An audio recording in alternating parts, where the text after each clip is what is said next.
tender, courageous heart, which I greatly appreciate. And the Lord has raised him up, obviously, for such a time as this. Since coming to faith in 1971, and we can begin the video now. Got it.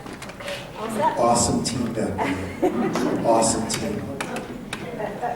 Since coming to faith in 1971, as a 16-year-old heroin-shooting Jewish rock drummer, Dr. Michael Brown has devoted his life to fostering awakening in the church, sparking moral and cultural revolution in the society, raising up gospel laborers for the nations, and reaching out to his own Jewish people. He's the host of the nationally syndicated Line of Fire radio broadcast, the president of Fire School of Ministry, and a professor of Bible and Hebrew Studies at several leading seminaries. He has preached to more than 25 nations and is the author of 22 books and numerous scholarly and popular articles. Dr. Brown has debated Jewish rabbis, agnostic professors, and gay activists on radio, TV, and college campuses, and he is widely considered to be the world's foremost Messianic Jewish apologist. It is my pleasure to introduce Dr. Michael Brown. Michael, come.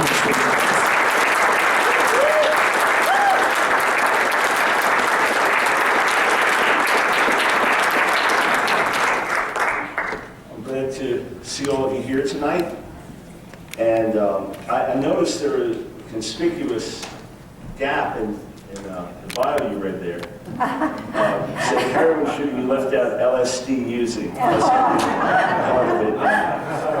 Some years ago, I was getting a life insurance policy, and a gal had to come over to our house just to do an informal questionnaire and take my weight and a few other essentials and things.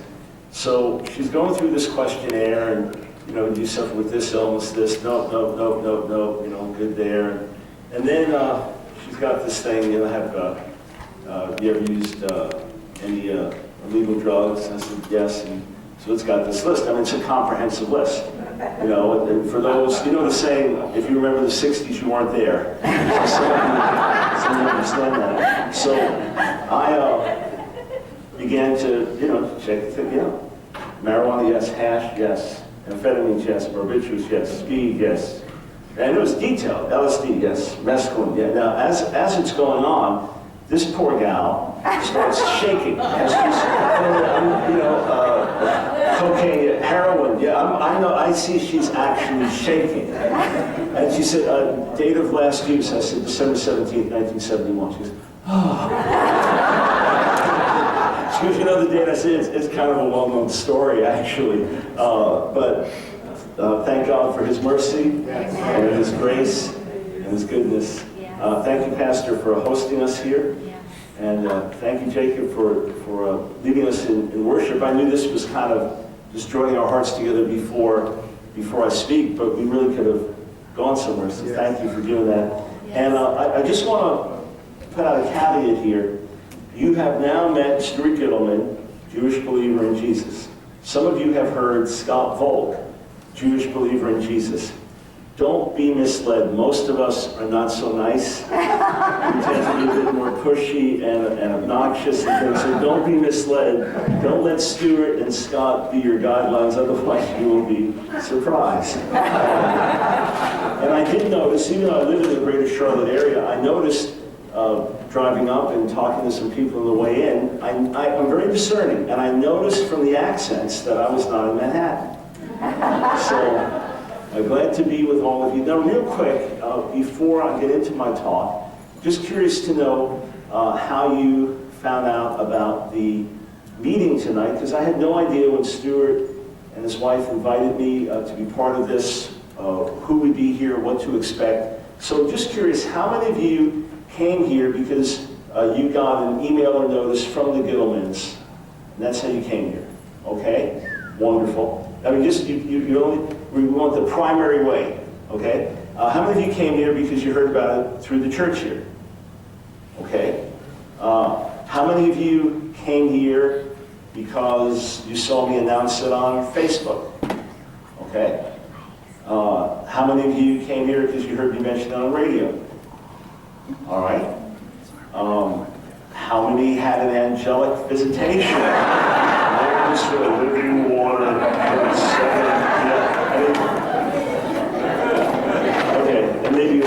friend who brought you along. I'm going to share some things that I think are vital importance to all of us here.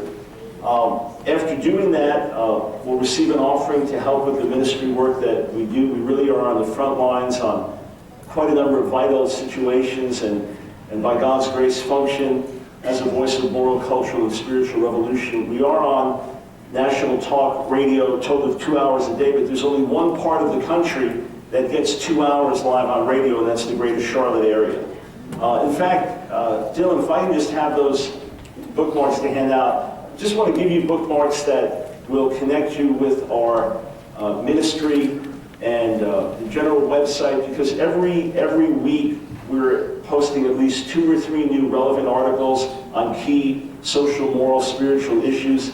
Every week we're adding new videos to our website. Every week we have at least 10 or 12 hours of new audio content. If you want to listen on the radio, this will give you all the information to do it. You can just get online. But we're on 960 AM and 105.7 FM, 2 hours live, 5 days a week.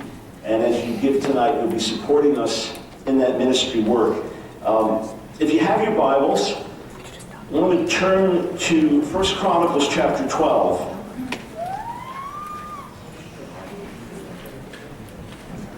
I was speaking in California some months back, and I said to everyone, all right, turn to thus and such passage, and I didn't hear any pages turn. And I looked up and everybody had a smartphone or a tablet or a laptop. So I thought about, okay, what do you then say? You don't say turn to, that doesn't work like I just did. You don't want to say click on, because some people may actually have Bibles. Remember these book form Bibles? So go to 1 Chronicles 12. Beginning in verse 23 is a list of the numbers of the men armed for battle who came to David at Hebron to turn Saul's kingdom over to him, as the Lord had said. And it begins this list. These are warriors, these are soldiers. For example, men of Judah carrying shield and spear, 6,800 armed for battle. Men of Simeon, warriors ready for battle, 7,100. Let's skip down to verse 33. Men of Zebulun, experienced soldiers prepared for battle, every type of weapon to help David with undivided loyalty, 50,000. Verse 37. From the east of the Jordan, men of Reuben, Gad, and the half-tribe of Manasseh, armed with every type of weapon, 120,000. All these were fighting men who volunteered to serve in the ranks. They came to Hebron fully determined to make David king over all Israel. So they're warriors, they're battle-tested, they're experienced soldiers. But there's an interesting group from the tribe of Issachar. It's the smallest in number. It only mentions 200 heads of tribes, 200 chieftains.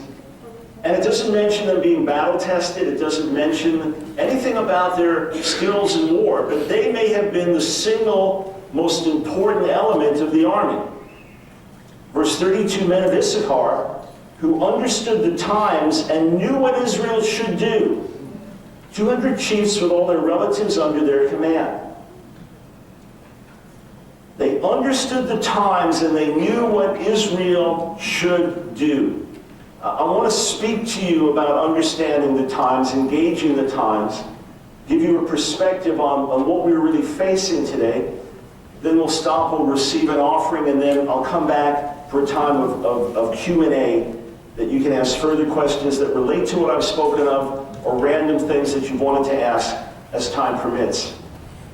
Many Christians have a fascination with end-time prophecy. That's not what this is talking about. Many Christians want to understand how this particular event ties in with this particular biblical passage, but that's all utterly irrelevant if it doesn't tie in with how we live. The issue is not where we are on the prophetic calendar, if we could figure that out, and I've told many people for years that if you keep a prophetic calendar, just do it in pencil. When I got saved in 71, we knew Jesus was coming any minute. The signs of the times, Hal Lindsey's best-selling book, Late Great Planet Earth, many things lining up. It was clearly about to happen. So I was 16 years old then. Our oldest granddaughter is 13. Jesus hasn't come yet. And our missions director at our School of Ministry always says this may not be the last generation, but it's our last generation. So we all have one life to live. And what we need to do is, okay, we see what's happening in society, we see what's happening around us. Perhaps we can line it up with certain biblical prophecies, but what does it mean to us? How are we supposed to live? Just random time tells us nothing. The question is, okay, it's this time, therefore we are to respond in this particular way. I wrote an article earlier this week that appeared on townhall.com, a conservative political website, and it was called when the pollsters miss a revolution. I started reading a book a few days ago, and I found out some stuff I didn't know. I know how turbulent the 60s were. I was a product of it. If not for the turbulence of the 60s, growing up in a good home, a good moral home with good parents on Long Island, moral upbringing, I never would have gotten into the rebellion I did. I wouldn't have been shooting heroin at 15. I wouldn't have been stealing money from my own father. But there was a spirit of the age, and obviously human rebellion can go with that. It opened the door to all kinds of things in my life. Someone pointed out if you fell asleep in the year 1960 and woke up in the year 2000, you'd find the divorce rate doubled, teen suicide tripled, reported violent crime up 4 times, prison population up 5 times, children born out of wedlock up 6 times, people living together out of wedlock up 7 times, and the big shift happened in the 60s, dramatically. And it was the time of the Vietnam War and the assassination of JFK, and then later the assassination of Martin Luther King, and then of Robert F. Kennedy. It was the Beatles coming to the States. It was the Eastern religion coming in. It was the sexual revolution, and on, and positive things in the midst of it, like the civil rights movement, a time of great upheaval. But what's shocking is that the pollsters didn't see it coming at all. And I was completely unaware of this. I mean, polls done, Gallup and other polls in the early 60s said this generation is one that is absolutely not prone to rebellion. The employers will love them. Basically what they want is the status quo and the American dream. I mean, even as of 64, some were still saying this. And yet there's massive cultural upheaval that happens. Did the church see it coming? For the most part, no. For the most part, the church did not understand that in the midst of this counterculture revolution, something else was happening that was even deeper, and that was, along with the rebellion and the sin, there was also a great spiritual seeking. There were many people looking for answers, and they knew the one place not to look was the church, because that was just the traditional thing they were fighting against. That was their perception. And instead of seeing behind the rebellion something else going on, and the devil basically stole the moment, at a certain level the church slept its way through a revolution. Of course, God was not asleep. He was stirring the hearts of his people. People began praying and crying out. And by 1967, there was the beginning of what's called the Jesus People movement, or the Jesus Revolution. Remarkable story, June of 1971, Time magazine, front page, the cover story. There's a picture of Jesus looking like a hippie, and the story, Jesus Revolution, reporting all the amazing things happening around America, and in fact they were happening around the world, and that's when I got saved. Now here's what makes the story more tragic. Most of the church slept its way through the Jesus Revolution. Most of the church didn't understand what was happening in the midst of the counterculture movement. Only a small group, a minority, recognized the spiritual dimensions behind it. And then as God begins saving hippies, radicals, rebels, let's just say a congregation like this, and let's say you can fit 100-something people in here. And let's say, just paint a picture, it's 40 years ago, and you got a crowd coming here, maybe you got 50 people coming here, and most of them are 60 years old and up, and suddenly one Sunday you got 11 hippies in here. And now they want to find out more.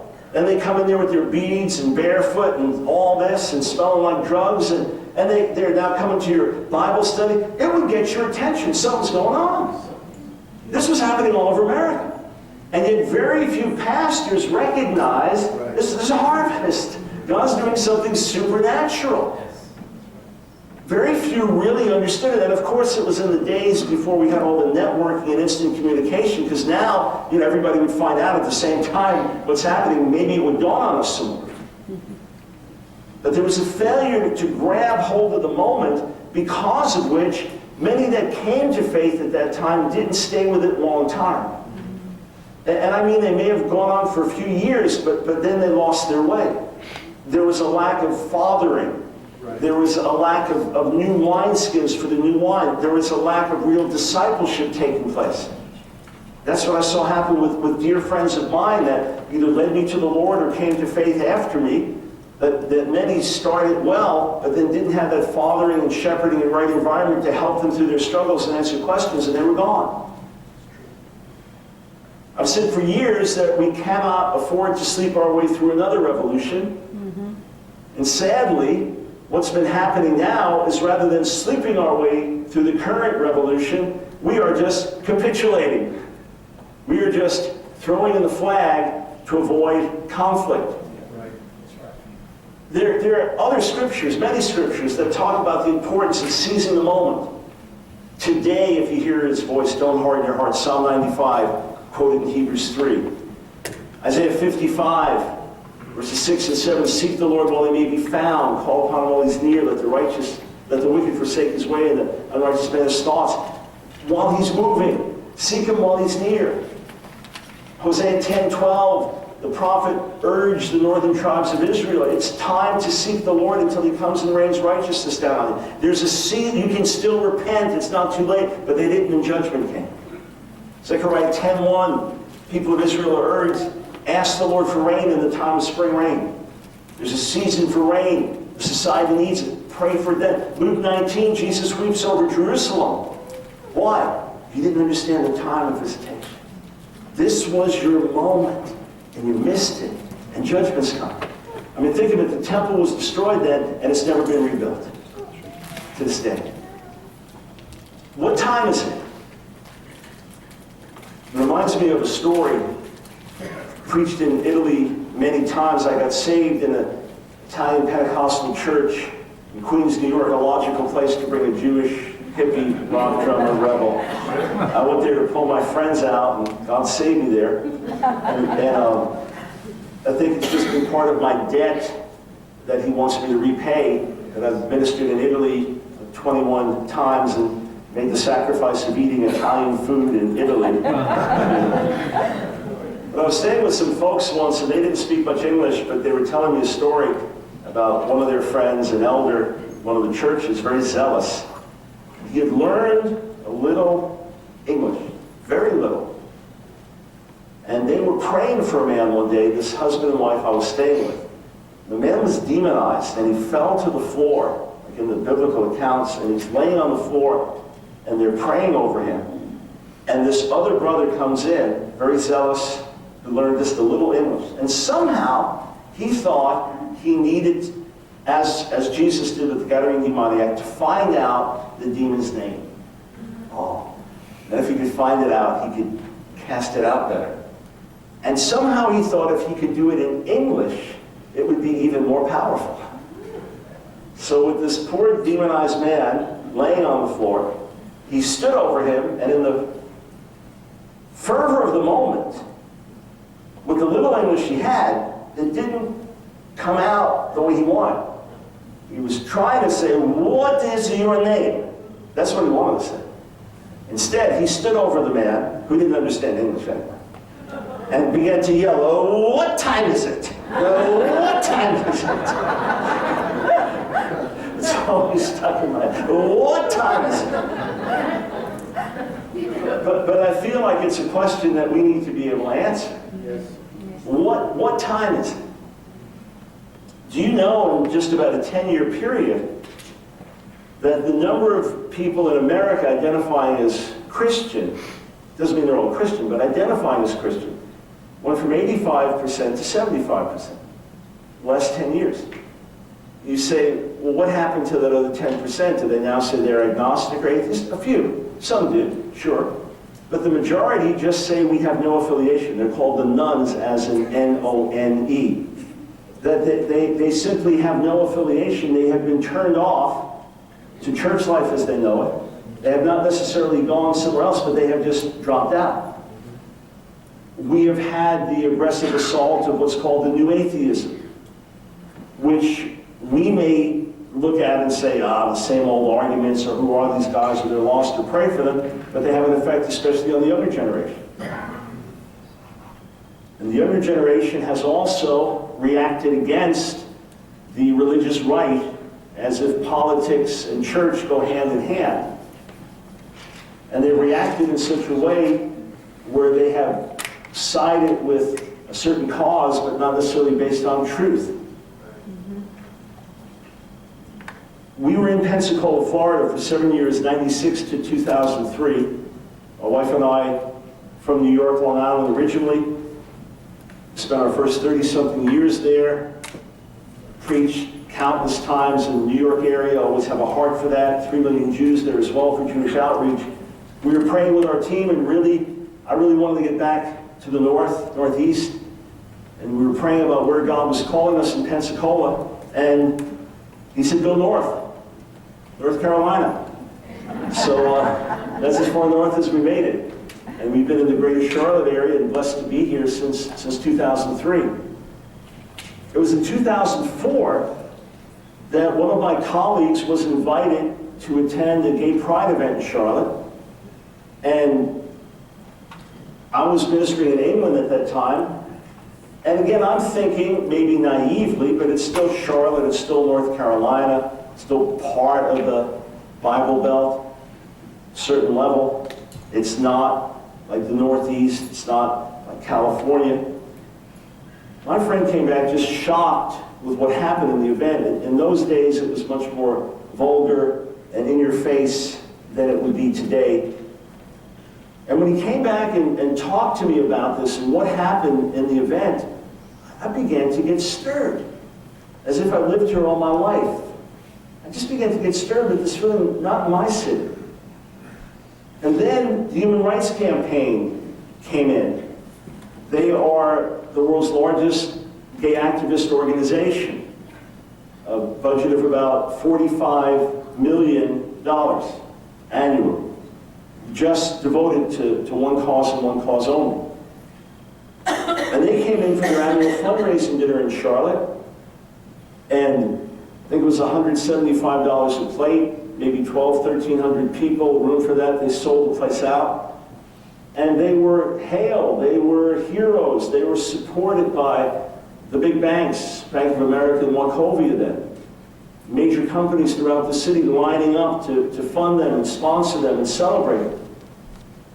And remember, in their view, if you say marriage is the union of a man and a woman, you're a right-wing extremist.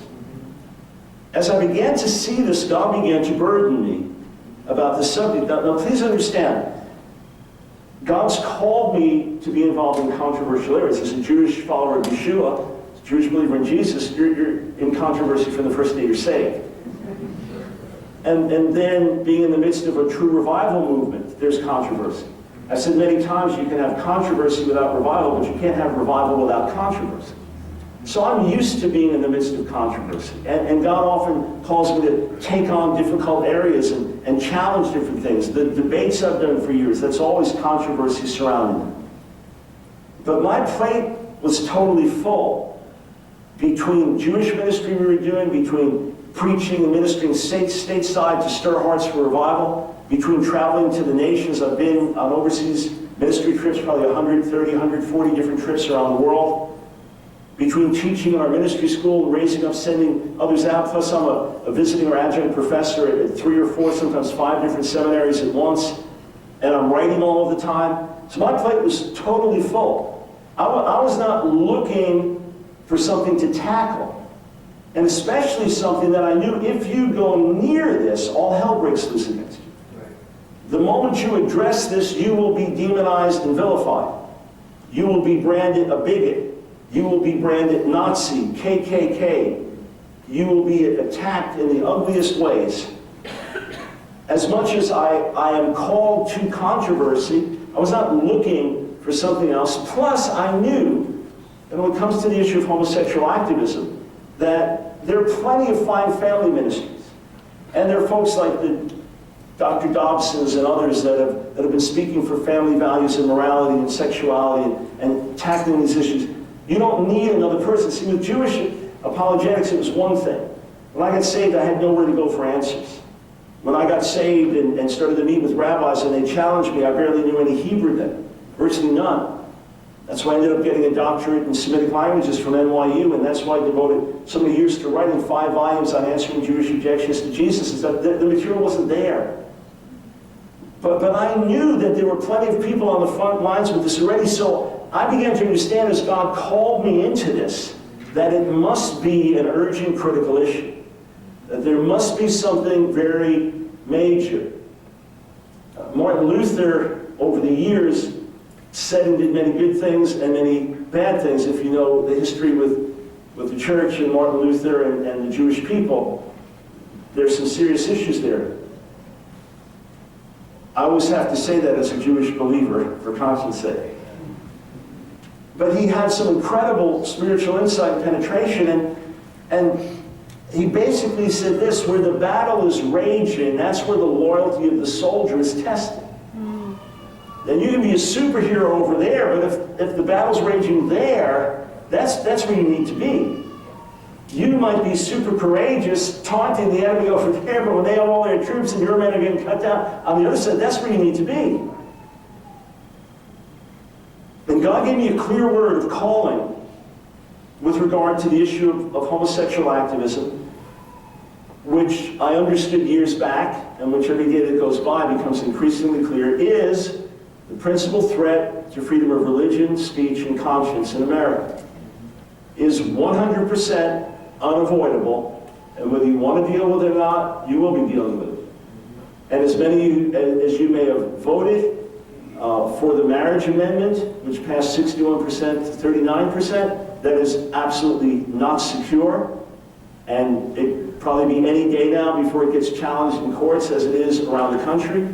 And as gay activists made clear last year with the overturning of the Defense of Marriage Act by the Supreme Court in June, that they will now target all the red states and all the states where there are constitutional amendments. This is largely Democratic, but there is still such overwhelming support for it. This is something you'll be dealing with in the schools. This is something you'll be dealing with in the churches, like it or not. And God laid on my heart a simple word in January of 2005: reach out and resist. Reach out to the people with compassion, resist the agenda with courage. Reach out and resist. Reach out to the people with compassion, resist the agenda with courage. As I began to read the stories of those who identify as gay, lesbian, bisexual, transgender, the more I read their stories, the more my heart broke for them. As I read the stories of those who said that they were, quote, gay Christians or struggled with these things all their lives, tried to have demons driven out of them, or even shock treatment. Sometimes I put the book down and just have to go weep and pray. I've had many conversations, flying, traveling, interacting with people, sitting locally with activists, and asked them to tell me their story, and sometimes sat with them and cried as they did. I was talking to a brother before the service who mentioned a cousin of his who's in the midst of sex change and now wants to be known as a woman. I said, well, same with my older cousin. He's about 70 now. Wants to be called by a woman's name, and what happened to his marriage and his family after all of this. These are things that touch many of us. I'm not here to demonize anyone. I'm not here to rally the crowd and incite hatred. You may be here struggling with these same issues, or a gender identity issue, or one of your kids, or a friend or family member. The only thing that comes out of me in that respect is compassion for individuals and wanting them to find wholeness in Jesus, and encouraging pastors and leaders to do everything they can to create an environment where someone will realize, okay, if I need help, here's where I can come. For the most part, they'll walk in and think, this is the last place I can be. And I've told our home congregation, Fire, right near the Speedway, I've said, listen, when a guy comes in the service wearing a dress, raising his hands in worship and holding a Bible, or two men holding hands in the middle of the service, and the kids say, Mommy, why is is he wearing a dress? Or to say he's confused, pray for me. That's what we're glad they're here. And we want to show them the love of God and offer them transformation through the gospel. The issue is with the activism. The issue is with the activism. And it is, as I say, 100% unavoidable. Just a few little examples. And I could go on, if we had an hour or two, I'd go on for an hour or two. If we had a day or two, I'd go on for a day or two. If we had a week or two, I'd go on a week or two. Just how many examples do we? March 13th, I was in Peru for a special congressional hearing as the principal speaker for 45 minutes, speaking to congressional leaders and university chancellors who are wrestling with these issues in Peru as the media and some are pushing to redefine marriage in their country. And I said, hey, again, we're not here to demonize anyone or incite hatred. Some of your best friends, co-workers, family members, nicest people you know, may identify as gay, lesbian, bisexual, transgender. That's not the issue. The question is, what happens when you normalize homosexuality? And what happens when you redefine marriage? What are the consequences? So we don't have to speculate. I just want to tell you what's happening in America and let you know from there. How does it affect children's education? Well, if you live in California, our most populous state, SB 777, Senate Bill 777, that mandated the celebration of gay, lesbian, bisexual, transgender history in all classes, K through 12, every year. You're not allowed to opt out as a parent. You can't opt your kids out. Teachers can't opt out. Mandatory celebration. In Massachusetts, well-known case, David Parker and his wife, a few years back, were upset when their 6-year-old came home from first grade with this diversity bag, and in it was a book called Who's in a Family, including same-sex couples. So he went and met with the school and said, well, we want to be notified. If you're going to teach on these things, we want to be notified. And they said, first, a teacher can bring this up whenever he or she wants, so there's no way to notify them. And second, we won't anyway, because it's legal in Massachusetts. This redefined marriage has been redefined. Instead of what marriage is, the union of a man and woman, it's this union of two people. So always then begs the question, why two? I'll come back to that with the media in a moment. So the school said, no. Feel free and discuss it with your kid when he gets home. But we wouldn't tell you in advance because we can't. And even if we could, we wouldn't. Because two men and two women marrying in our state is perfectly legal, so there's nothing to inform you about.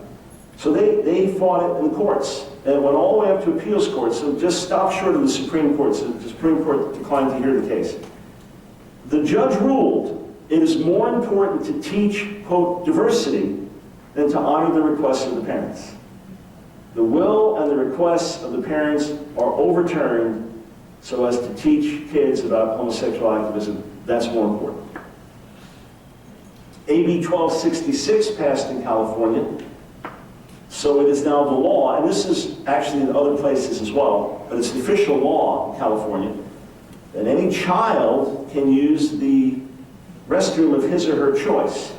So if a 6-year-old boy is convinced that he's a girl, and of course no 6-year-old would ever be confused about anything.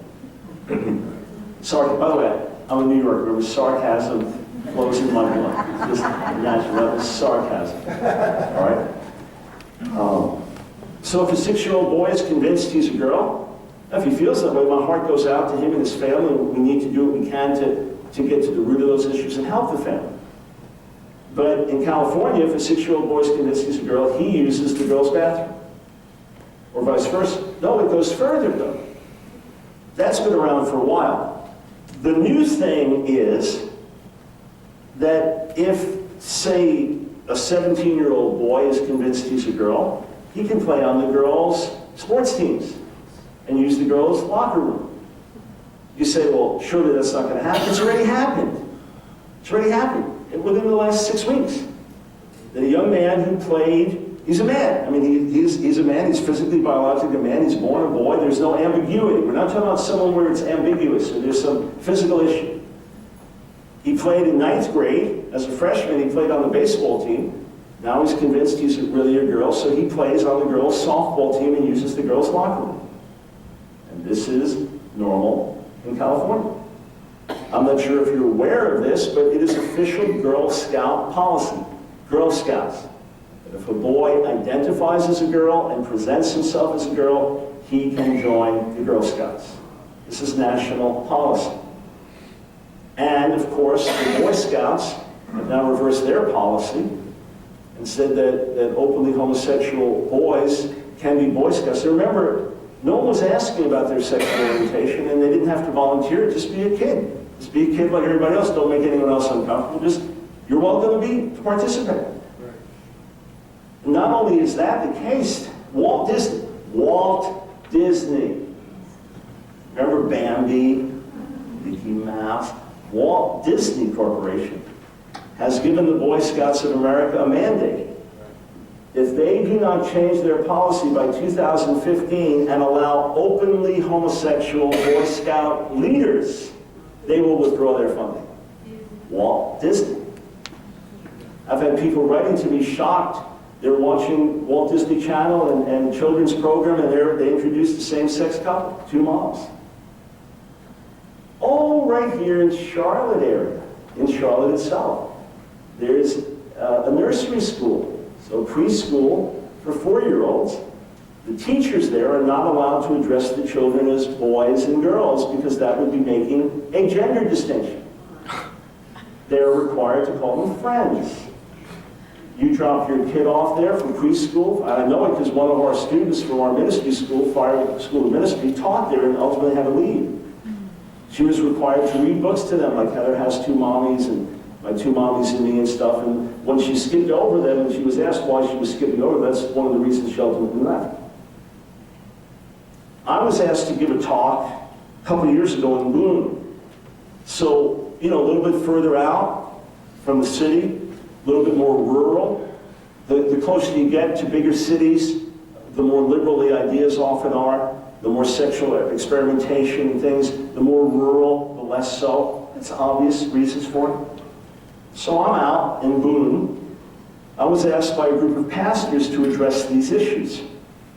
And while there, at the end of the night, different pastors began to come up to me. I was disappointed they didn't say things publicly while I was speaking because it would have added fuel to the fire. But began to come up to me, our youth group was struggling with these issues, not sure how to deal with it. Another pastor comes up to me and said, I didn't want to say this publicly because I don't want to mention school, but my daughter's in a local high school, your secular high school, non-Christian school. She's in a local high school. And one of her best friends loves to play softball. She's on the girls' softball team. But she just quit. We're talking Boone, okay?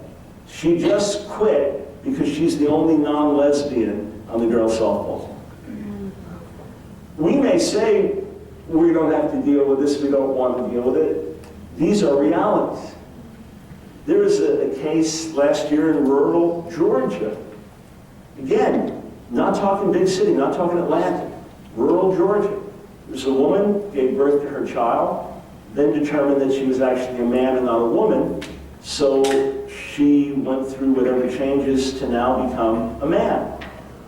She's no longer the mother of her child, she's the father of her child. She said in 18 months, her son, I may have this part reversed, but it's all the same. Her son began to identify as a girl at 18 months. Sarcasm coming. Surely at 18 months, you're perfectly clear on all these issues. Sorry. So when her son goes to school, she now says that her son's a boy, and her boy should be able to use the boys' bathroom. No, sorry, got it reversed. I'm confused now.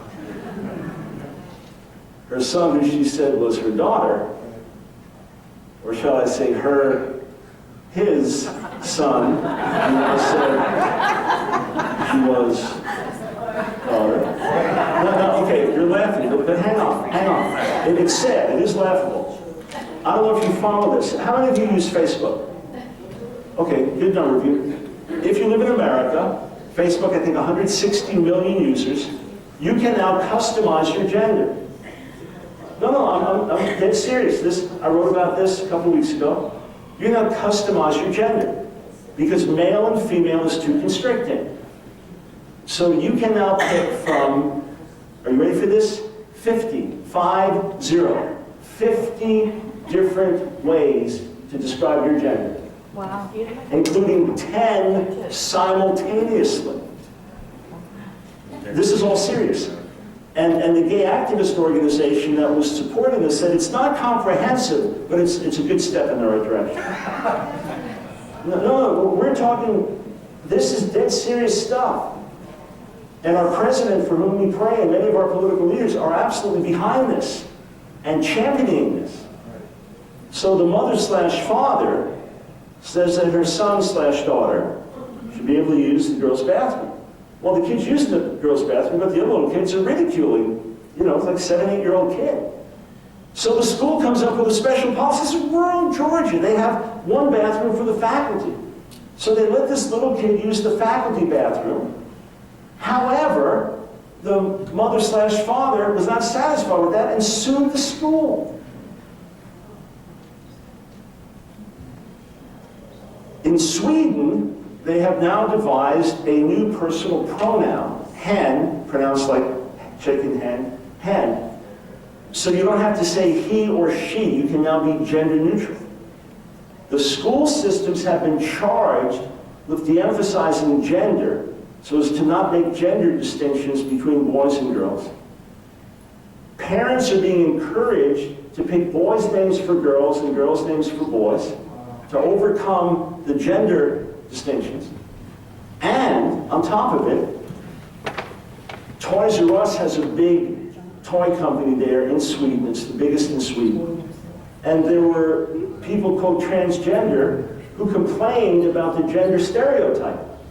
I mean, boys playing with guns and girls playing with baby dolls. So I actually have pictures of the catalog. I've done a presentation with PowerPoint show. I did in Peru, in fact. You have boys playing with princess dolls and girls shooting guns so as to deconstruct gender distinction. And yesterday, news came from Australia that the High Court of Australia, and by the way, what's today's date? April 3rd? Okay, it's not April 1st. It's not April Fool's. Okay, this whole thing is not a spoof. And then at the end we say, just kidding. God forbid, this is serious stuff. The High Court, so the equivalent of the Supreme Court in Australia, determined that you can now be gender neutral. You don't have to be male or female.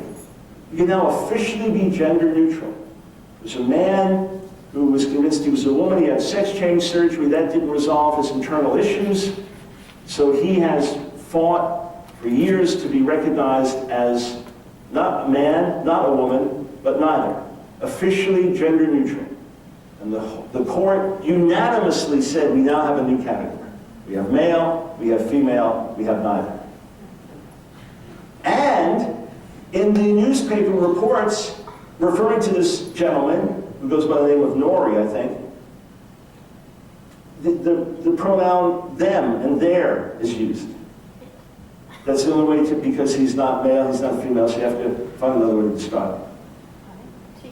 There are people very excited about the fact that kids now, part of their rebellion is to push against the gender binary, the male-female system.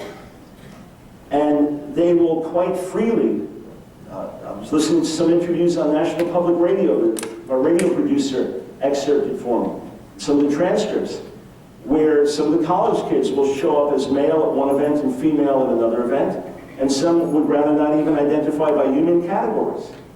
They were really fascinated by one kid who said, call me tractor. I don't want to be called male or female. This is celebrated. This is wonderful. They say, no. Somebody realizes it's just like, no. What we've done is taken something abnormal, taken someone struggling with a particular issue, and made that the reality, and all of our lives have to revolve around that. It would be as if you have a deaf kid in your school, because of which no one is allowed to talk, everyone has to use sign language. As opposed to saying, hey, we really care for this kid, what we want to do is help them feel at home. No, everything revolves around it. You say, how far does this go? Well, again, I could go on endlessly. But when I said this is the principal threat to freedom of speech, freedom of conscience, freedom of religion in America, when the laws changed in Massachusetts, Catholic Charities, which is one of the largest adoption agencies, this happened now in a couple of states as well as in England, they asked for a religious exemption saying, listen, we do not want to put kids in same-sex homes. Now, by the way, there may be 2 men, 2 women who love their kid as much as anybody. Adopted kid, whatever, lay down your life for that kid. I don't doubt that. You may have some sexual perverts, but you've got heterosexual perverts. You've got sexual sin and perversion everywhere. You've got enough abuse in heterosexual homes. You've got enough accounts of a female teacher in school having sex with a boy in school. There's all kinds of heterosexual issues.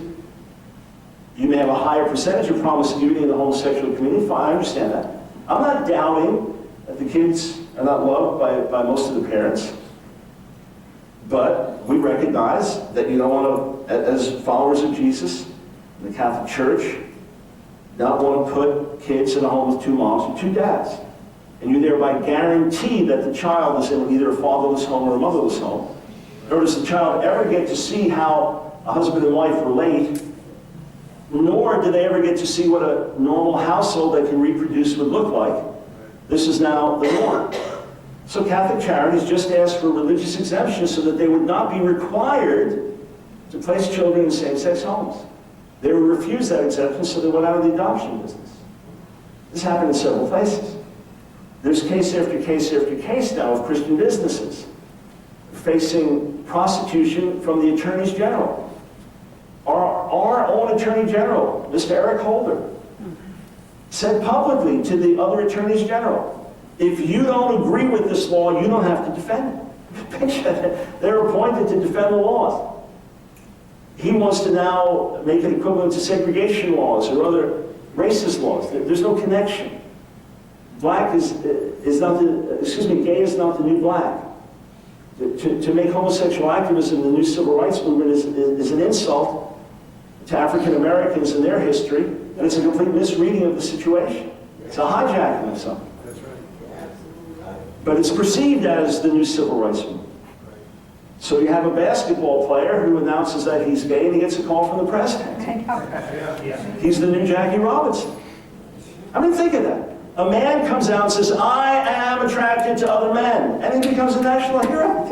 Something's wrong with that picture. Yes. By the way, he has a twin brother who's not gay, so obviously wasn't born that way, and his girlfriend for 8 years was shocked to hear him come out. And he may be a great guy in other respects. That's not the issue. So we have case after case now where businesses have been put out of business or are being severely threatened because they would simply not affirm gay activism. You have Baronelle Stutzman, she's a florist in her 70s. Man came in, said that he and his partner are going to be, quote, married. Known her for years.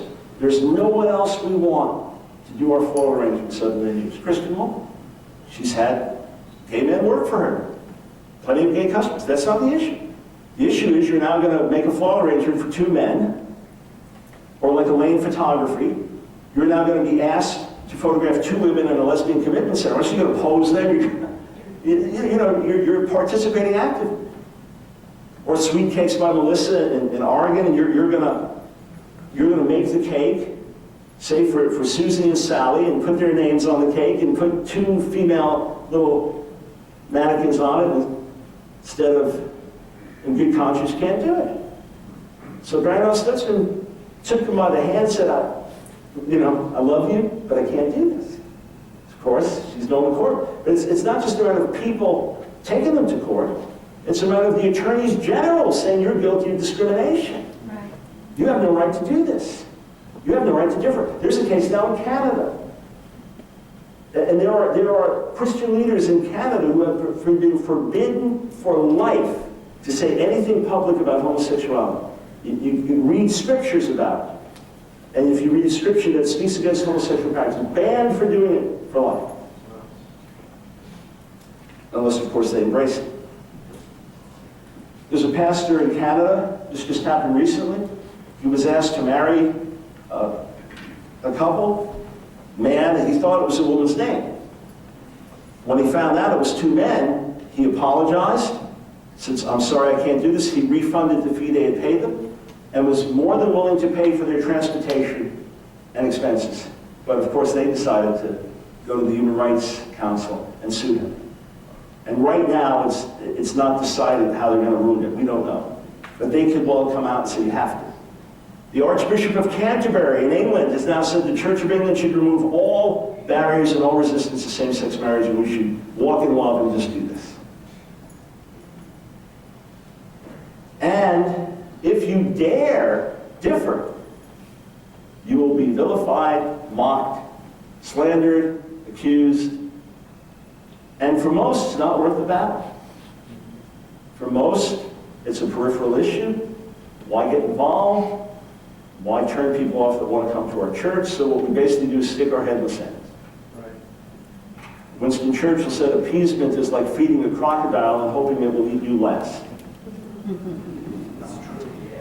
Gay activists have had this unspoken mantra for many years: we will intimidate and we will manipulate until you capitulate. I'm watching churches, pastors, leaders across the country just throw in the towel. We capitulate. It's like, excuse me, with all respect, no one's telling you to make politics your big issue. No one's telling you to make this your main subject from the pulpit every Sunday. God forbid anyone's telling you to be mean-spirited or nasty. God forbid. But what are you going to say to your kids and grandkids? When they grow up in a society where having a meeting like this is illegal, or where the church has lost its tax exemption, which is a financial benefit and helps us do a lot of good things for the gospel, or where Christian school can choose not to teach about these things, or homeschoolers can choose not to teach about these things, what happens if they grow up in a very different world? I've not been able to trace what's happened on this case yet, but maybe about a year and a half ago, I began to read in Ontario that there was a movement against homeschoolers. So that if you are homeschooling, you cannot teach what the Bible says about homosexuality. You can talk about it in your home, but not during your homeschool time. Number one, how are they going to know? I mean, how much access are they going to have to your homes? And number two, many homeschooling families say all the time is homeschooling time. It's always class time. We're always teaching. Any time we're doing this. In your homes. What are you going to say to your kids and grandkids? Dietrich Bonhoeffer said the ultimate test of a moral society is the kind of world that it leaves to its children. And that's the question. What kind of world are we leaving to our children? There's a very striking passage in Isaiah 39 about King Hezekiah. He was a godly king. God miraculously delivered him from the Assyrians. He was used by the Lord to bring about major national reformation. He's miraculously healed by God, given 15 more years to live. And the Babylonians, these are pagans, enemies, the Babylonians sent envoys to him to congratulate him for his recovery. Why are they there? Well, read between the lines. They had a common enemy, Assyria. Right. Maybe we can work together to overthrow them. So Isaiah comes and says, who is here? He says, Babylonians. He said, what did you show them? Everything. Show them all of our riches. Show them everything. And Isaiah has a prophecy for him. It says this. Your sons, which in Hebrew can mean children, grandchildren, are going to go into exile in Babylon. All the stuff you show them is going to be taken into exile by them. That's the enemy. Some of your kids, grandkids, boys, they're going to go into Babylon as eunuchs. They're going to be castrated. And you know what Hezekiah says, this godly man? Some of the most shocking words in the Bible. He says, the word of the Lord is good, because he thought, there'll be peace and safety in my life. So the next generation is going to collapse. So my kids or grandkids are going to go into exile. They're going to suffer unspeakable pain and disruption, and there's going to be terrible loss of life. And praise the Lord, I'm going to be all right. What a shocker. And I see many with the Hezekiah syndrome, either sticking their head in the sand, well, Jesus will come before this is over. Hasn't happened yet. That's some of the attitude of abdication the last generation had. We're out of here. And the pro-choice folks wrongly said, the pro-abortion camp, they said, we're here. The radical feminists, we're here. Gay activists, we're here. Progressive atheists, we're here. And we want to change the country. Christians say, we're out of here. Look what happens. Now, please understand that. I'm going to close in a moment, and then we'll have a time of Q&A. Things may get worse in this generation, and Jesus may not come. Things may radically turn around. The Lord may be here in 5 years. The Lord may not be here for 200 years. America may have its greatest spiritual days ahead of it. America may cease to be a nation in 20 years. God knows that. All I know is that we have a responsibility to be salt and light. Amen. Martin Luther King said the church must be reminded it's not the master of the state or the servant of the state, but the conscience of the state. We are to shine like lights in dark places by doing good, Matthew 5, and by exposing darkness, Ephesians 5. We are to be God's prophetic voice in the nation. Remember when Jesus was rebuking religious leaders in Matthew 23? And he said, you say, we had lived in the days of our fathers, we would never have stoned the prophets. And he said, now you're confessing that you're the children of those who stoned the prophets. And of course, they want to kill Jesus. Well, how many of us say, oh, if I, we condemn the slavery of the past. If I had been there, I would have done something. I would have stood up. I would have gone against the grain. Like, well, we got the slaughtered 55 million babies in the womb. Most of us haven't done much about it over our lives. Now we have this massive cultural change coming through homosexual activism. And most of us would rather be on the sidelines or out of that battle. It's easy to condemn other generations when we weren't there. Here we are. What are we going to do? And again, this is something we can't avoid. So when we talked about this initiative, we were going to have it earlier in the year. It was right after the Duck Dynasty controversy. I was on Piers Morgan as a result of that, dealing with these issues. And here you have Phil Robertson. Well, I wouldn't have said things the same way he did. But his comments about sexuality, what he said was pretty basic in terms of a biblical perspective on right and wrong. And now, of course, A&E caved because of the mighty dollar. But he gets suspended for making comments. When you have every kind of crazy show on TV, look, there's now a children's cartoon called She's Out. It's about a little boy who becomes a superhero, and when he says she's out, he becomes a girl. He goes from boy to superhero girl.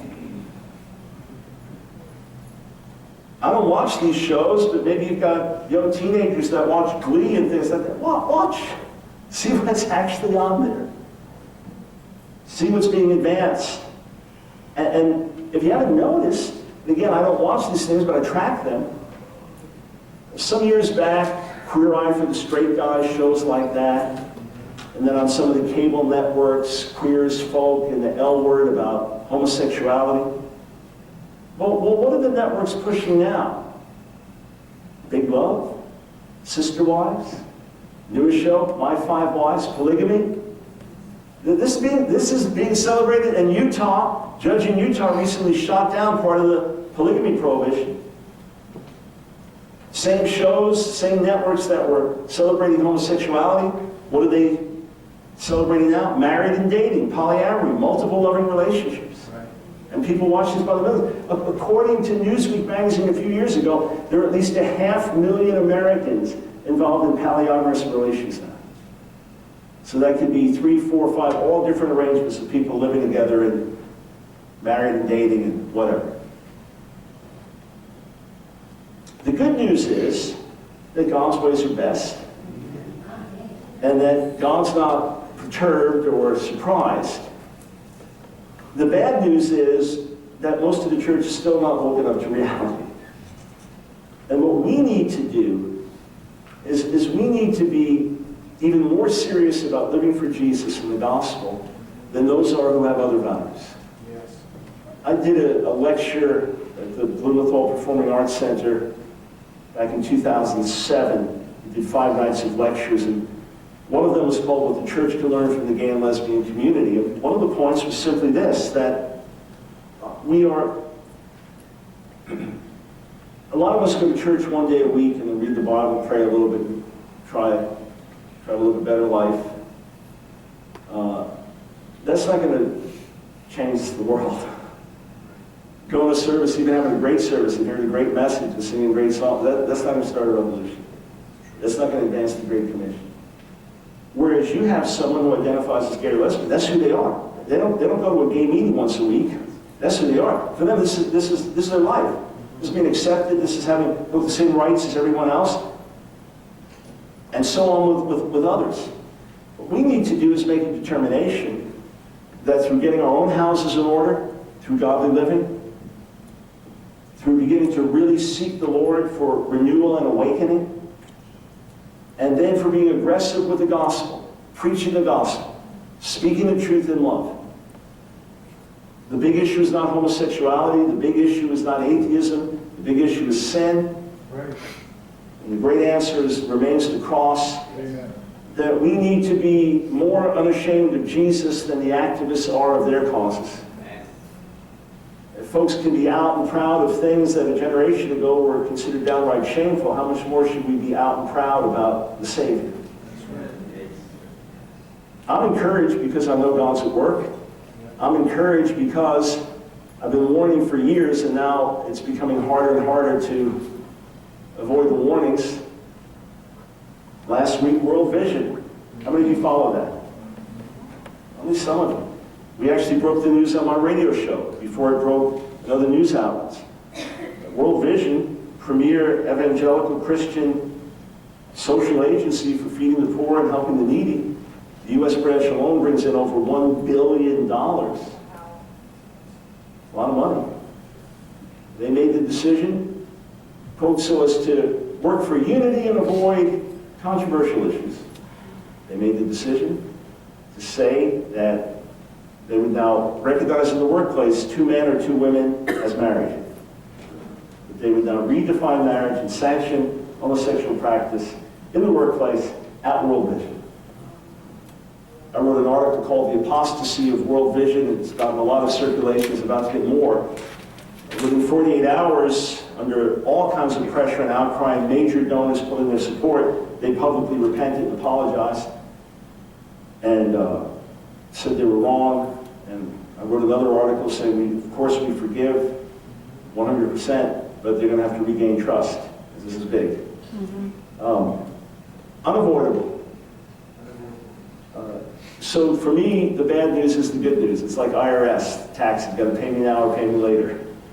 These things are unavoidable. My hope is as people begin to wake up to righteousness and realize we're in a spiritual battle. Our enemies are not people. We're in a spiritual battle. If we will awaken to righteousness and begin to aggressively go after him, we can see God move. Just like in the Jesus People movement, in the darkest, ugliest days of rebellion, God begins saving in amazing ways. I'm expecting the same thing to happen. I'm expecting the same thing to happen among those who identify as gay, lesbian, bisexual, transgender. And I wonder if our church is going to be ready for that. I'm expecting God to move in all kinds of ways, and it could well be that we are the generation that just to stand for biblical basics goes to jail for it. So be it. It'll be an honor. We're not living for this world anyway. I have friends of mine who've been shot. I've been friends who've been stolen. I've had my own life threatened preaching while I was overseas. We had one of our grads killed by Muslim terrorists 2 years ago for his witness in a Muslim country. We get upset if someone unfriends us on Facebook. He took away the like. No, that's not persecution. When you come in missing a limb, then we'll talk. But now's the time to wake up to reality. And and by the way, I'm not saying gay activists are out to kill us. Okay? Please don't mistake what I'm saying. But there is real persecution all around the world. And for sure in our country, those who came out of the closet want to put us in the closet. Yeah. So when I come back, I'll just, and I'm time conscious, I spoke longer than planned, but trust me, I really tried to abbreviate this once we get into these issues. I'll just mention this quickly. I wrote this book, A Queer Thing Happened to America. It was my 20th book. It's 700 pages with 1,500 endnotes. It's comprehensively researched, written compassionately and carefully. I've written 25 books now. This is my 20th, but no publisher would go near it. Nobody would touch it. PR firms wouldn't even touch it. Literary agents couldn't do anything. And the more rejection I got, the more encouraged I got, because I knew, we nailed this. This is exactly what I'm supposed to write. And even the title, I talked to gay and lesbian folks at Meter. I knew none of them had an issue with the title, because queer is a mainstream word. It's been for a good 10 years. You've got little kids in grade school learning genderqueer, queer studies. I've got the queer Bible commentary at home. Queer for the straight guy, that's old hat. I use this to illustrate that point. Nobody would go near the book. So we formed our own publishing house. Even though I work with major publishers, we formed our own publishing house called Equal Time Books. And I had a list of all the rejections, all the people saying why it wouldn't work, why it couldn't work, why they wouldn't touch it. I didn't mention names, but what I did is the back cover, instead of endorsements, I put all the rejections on the back cover. And it says the book that the publishers were afraid to touch. And I have people all over the country, literally all over the world. I mean, the most recent invitation I got was to address these issues in Malaysia. As I said, I was just in Peru, shipped these books over to leaders in Singapore at their request, just got someone telling me in Kenya about how they're addressing these things now. Someone asked for permission to take a chapter of this and put it out in India in a compendium and put it together. All around the world, I have people saying, Mike, we're so glad for what you're doing. So we need people to stand with us, because I'm called to do this. My head is called to be like the tip of the battering ram. And I'll take these things on. In fact, the more I get attacked, if it's for righteousness, the more energized I get. The more blasted I get. Someone was sending me this article, I got blasted, and I'm now on this hit list for this major organization. And it energizes me because it's for the gospel. But we just need your help to do it. To be on the radio is expensive, and then to do the things we're doing on the front line is challenging. There are plenty of places that want to go near me now. Plenty of places that would have had me preach in years past. They know I'm not going to preach on this in their church, but they can't even have me in because of guilt by association. I've had to meet with people privately because if it was known that they were meeting with me, it would be too controversial. So you have the opportunity to stand with us. We have resources at the back table, and then we'll do a brief time of Q&A after that. So thanks for having open hearts and ears and minds. And together, we can make a difference. Amen? All right.